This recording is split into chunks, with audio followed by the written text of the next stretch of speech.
Hey, welcome to the model room. It's Wednesday, and yeah, I'm doing another What Did I Buy Wednesday. I don't do these a lot, but if I pick a few things up, I want to run a video on them just to show you what they're like, and then you can decide if it's something that might be useful to you. This is hosted by Joe over at Big Sky Model Works, and I've got just a few things that I'll run through fairly quickly. Let's take a look. So I'm starting out with the simplest things. Everybody has this on their bench. It's a sprue cutter or a side cutter. You can call them nippers, whatever you want to call them. We all use them, and I keep them right out on my bench because I grab them all the time. Frankly, I have always gotten very cheap cutters because you can get a lot of them. And I generally have two. This is the older one. This is the one that starts to get kind of dull or kind of nicked, and it doesn't cut as well. This one probably crushes the sprue pieces more than it actually cuts them. But when I just need a rough cut, I got to pull something off or trim something up, this is what I go for. If I need a better cut, this is the newer set, and it's just a little bit better because it's not as worn. So I go this if I need a smoother cut. Of course, you can always use the X-Acto knife. And the thing about this is that I feel like you can get a number of these for the price of one of the quote-unquote really good sets. Now, I know a lot of people will go out there and say, no, I bought a God-hand nipper, and it's the greatest thing ever. It costs 50, 60 bucks, whatever, but it's going to last forever. Okay, fine. If these are $5 or $6, you can get like 10 of them for the cost of a God hand. However, I still wanted to try something that was good and probably would last a little longer, may make a better cut. So I went with the Display set. I think these were about like 30 bucks. Just for once, let me try them. I don't like to do unboxings, but I'm going to do it for this.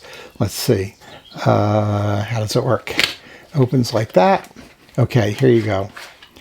So it comes in its own little case, right? And there it is. Now, this is a very nice cutter. I think they call this an anvil cutter because only one of the blades cuts. I think it's this one on the left, and it goes against this on the right, which does not actually have a cutting edge on it. So you're just cutting against a flat surface. Apparently that works very well. You can see in here it also has a little point of adjustment, and there's this tool here in the case where you can, I guess, adjust the tension.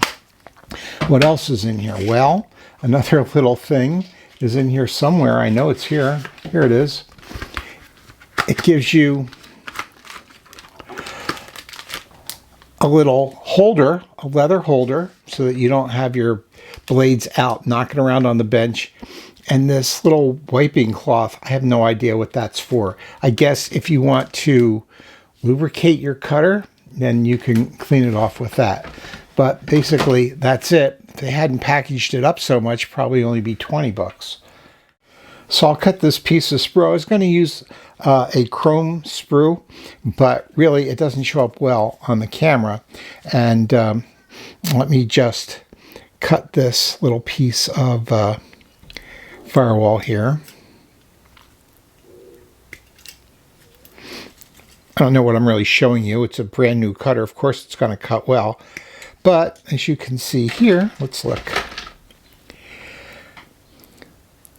It looks pretty good. I mean, it doesn't leave a little nub. Overall, it cut very cleanly, very quickly.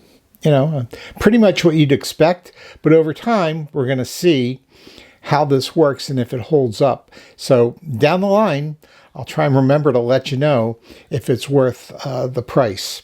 I don't often talk about things after I do a What Did I Buy Wednesday on them.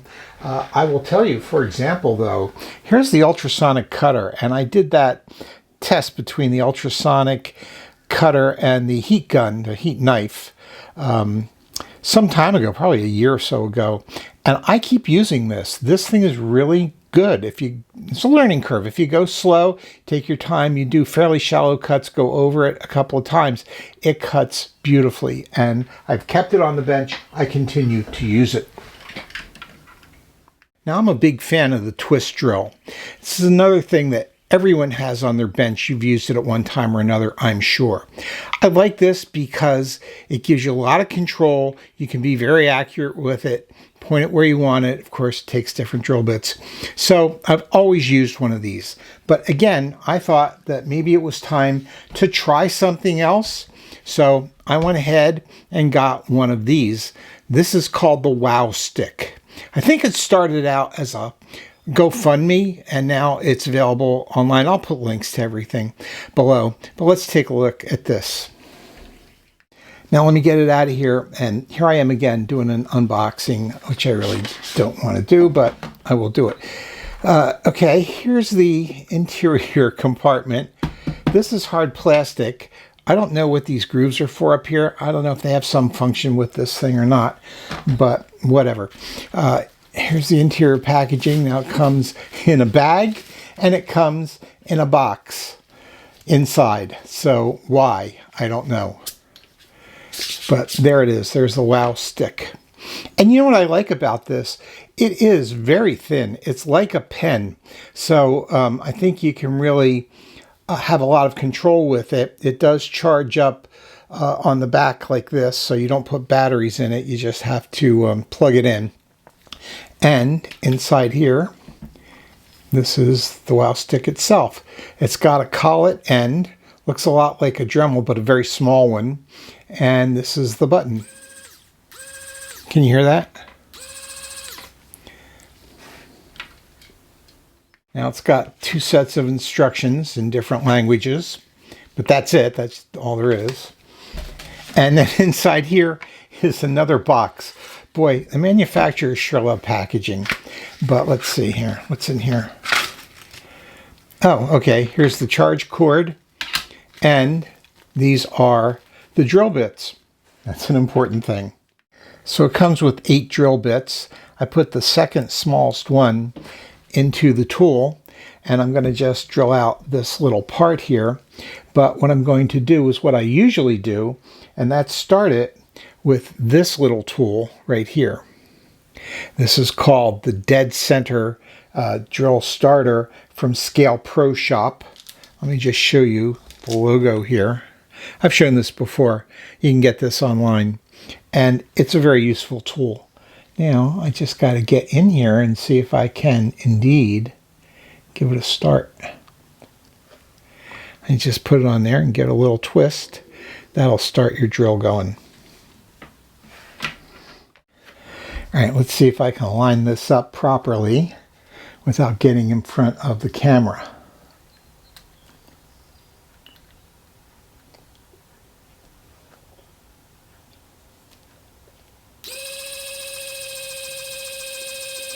Notice it's not turning fast, but I am pushing on it, and it's very torquey, and that's what you want.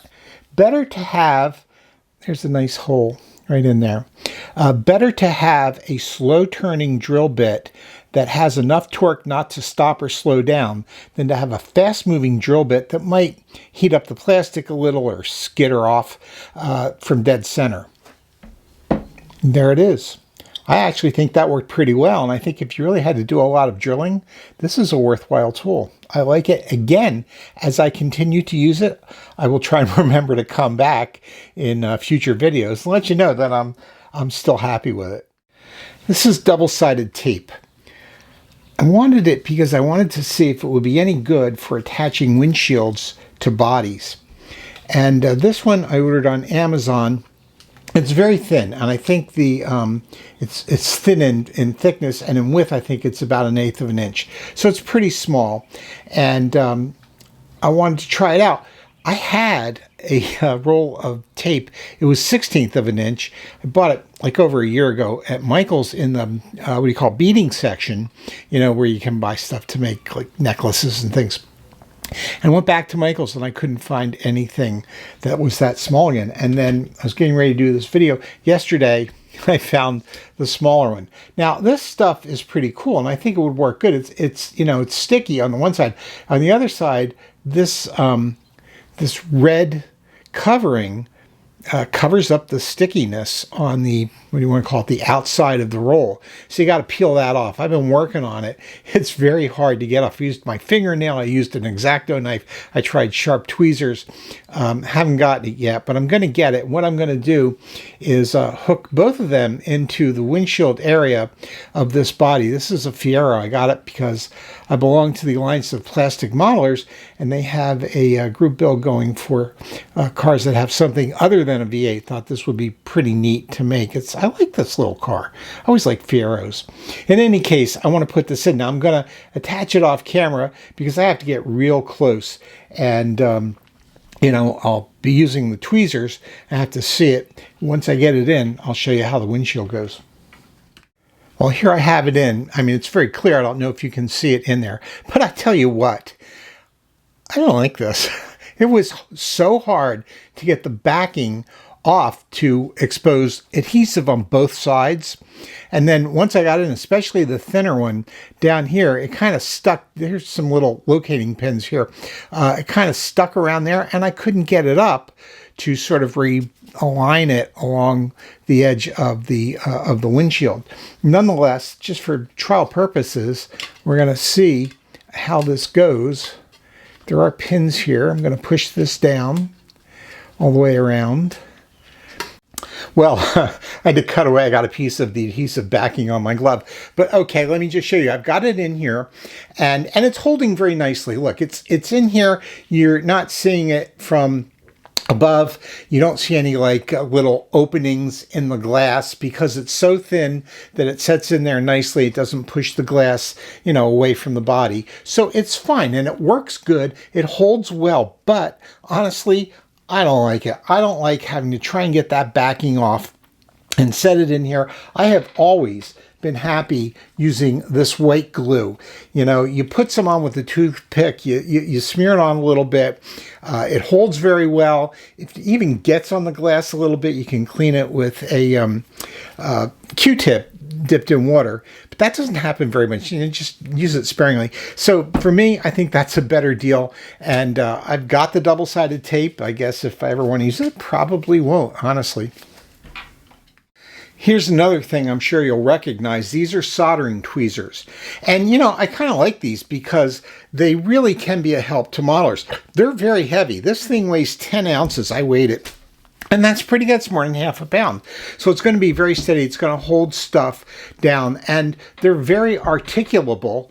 The tweezers themselves are strong, self-closing, and they rotate 360 degrees this way.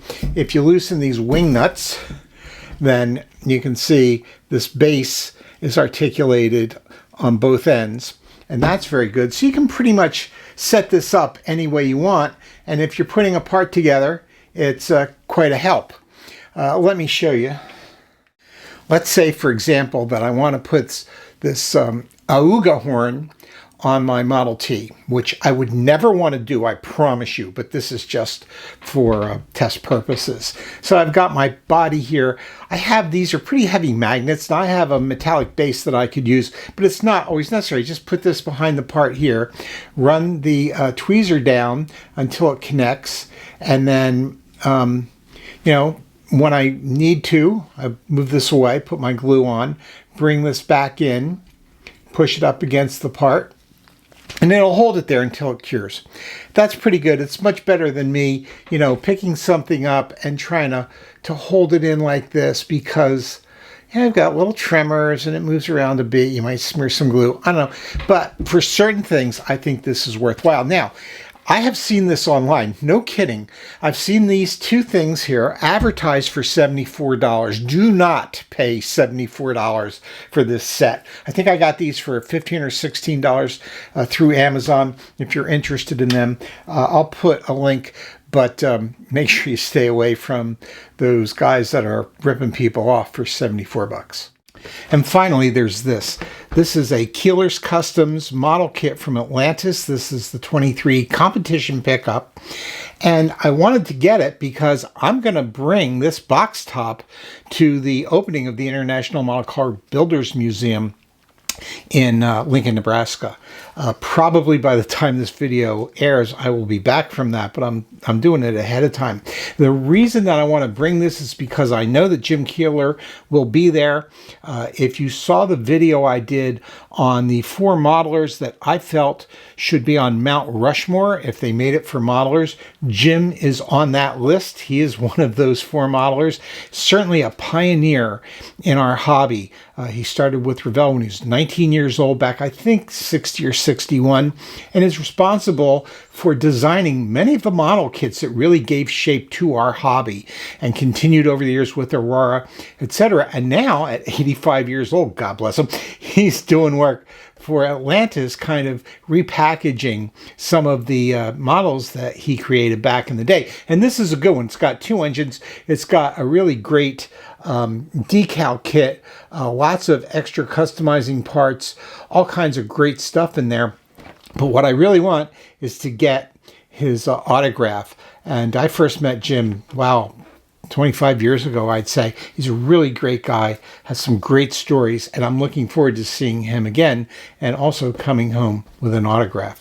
That's it for this video. I'll come back with some more bench updates in a short while.